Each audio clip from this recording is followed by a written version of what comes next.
Hi, Glen Elementary. My name is Tony Capola and I am an elementary school teacher in California. I met your awesome skateboarding principal on Twitter a few months ago and we have since become friends and we have joined together on a project we call Education Never Dies. All right, so with permission from Scholastic, he has asked me to read chapter 17 from Charlotte's Web to you today. So sit back, listen, and enjoy. Here we go. Chapter 17, Uncle. When they pulled into the fairgrounds, they could hear music and see the Ferris wheel turning in the sky. They could smell the dust of the racetrack where the sprinkling cart had moistened it, and they could smell hamburgers frying and see balloons aloft. They could hear sheep blatting in their pens. An enormous voice over the loudspeakers said, "Attention, please. Will the owner of a Pontiac car, license plate H2439, please move your car away from the fireworks shed?" "Can I have some money?" asked Fern. "Can I too?" asked Avery. "I'm going to win a doll by spinning a wheel, and it will stop at the right number," said Fern. "I'm going to steer a jet plane and make it bump into another one." "Can I have a balloon?" asked Fern. "Can I have a frozen custard and a cheeseburger and some raspberry soda pop?" asked Avery. "You children be quiet till we get the pig unloaded," said Mrs. Arable. "Let's let the children go off by themselves," suggested Mr. Arable. "The fair only comes once a year." Mr. Arable gave Fern 2 quarters and 2 dimes. He gave Avery 5 dimes and 4 nickels. "Now run along," he said, "and remember, the money has to last all day.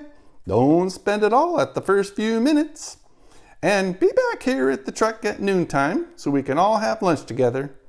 And don't eat a lot of stuff that's going to make you sick to your stomach.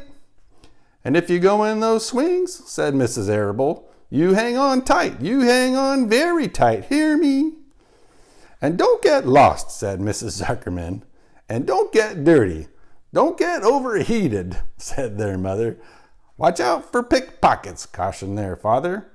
"And don't cross the racetrack when the horses are coming," cried Mrs. Zuckerman.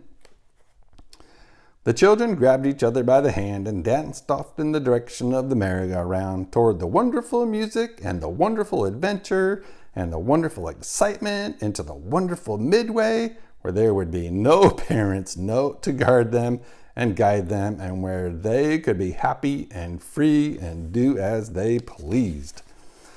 Mrs. Arable stood quietly and watched them go. Then she sighed. Then she blew her nose. "Do you really think it's all right?" she asked. "Well, they've got to grow up sometime," said Mr. Arable, "and a fair is a good place to start, I guess."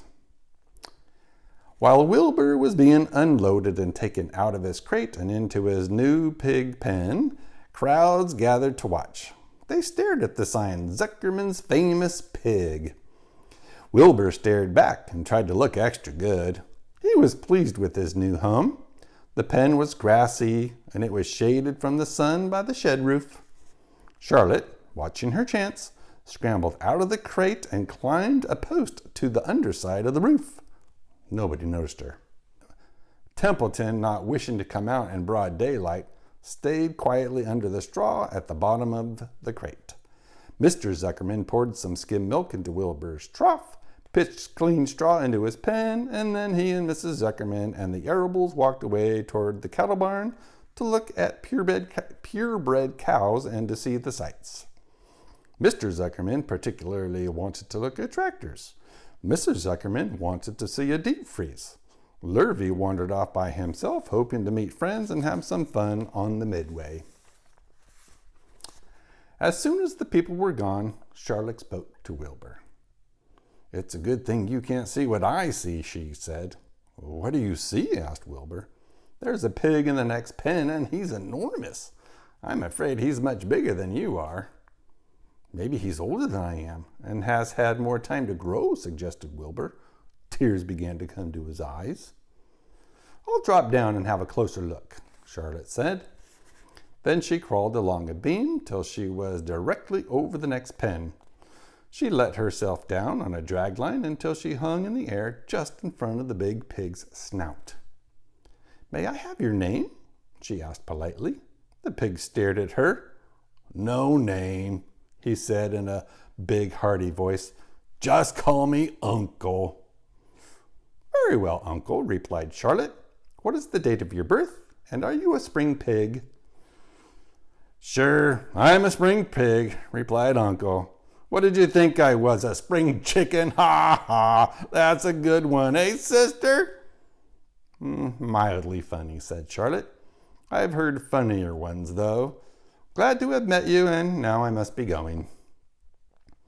She ascended slowly and returned to Wilbur's pen. "He claims he's a spring pig," reported Charlotte. "And perhaps he is. One thing is certain, he has a most unattractive personality. He is too familiar, too noisy, and he cracks weak jokes. Also, he's not anywhere near as clean as you are, nor as pleasant. I took quite a dislike to him in our brief interview. He's going to be a hard pig to beat, though, Wilbur, on account of his size and weight. But with me helping you, it can be done."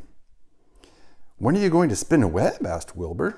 "This afternoon, late, if I'm not too tired," said Charlotte.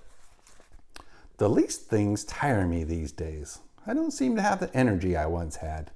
My age, I guess." Wilbur looked at his friend. She looked rather swollen, and she seemed listless. "I'm awfully sorry to hear you're feeling poorly, Charlotte," he said. "Perhaps if you spin a web and catch a couple flies, you'll feel better." "Perhaps," she said wearily. "But I feel like the end of a long day." Clinging upside down to the ceiling, she settled down for a nap, leaving Wilbur very much worried. All morning, people wandered past Wilbur's pen. Dozens and dozens of strangers stopped to stare at him and to admire his silky white coat, his curly tail, his kind and radiant expression. Then they would move on to the next pen where the bigger pig lay. Wilbur heard several people making favorable remarks about Uncle's great size. He couldn't help overhearing these remarks, and he couldn't help worrying. And now, was Charlotte not feeling well, he thought? Oh dear. All morning, Templeton slept quietly under the straw. The day grew fiercely hot. At noon, the Zuckermans and the Arables returned to the pig pen. Then a few minutes later, Fern and Avery showed up.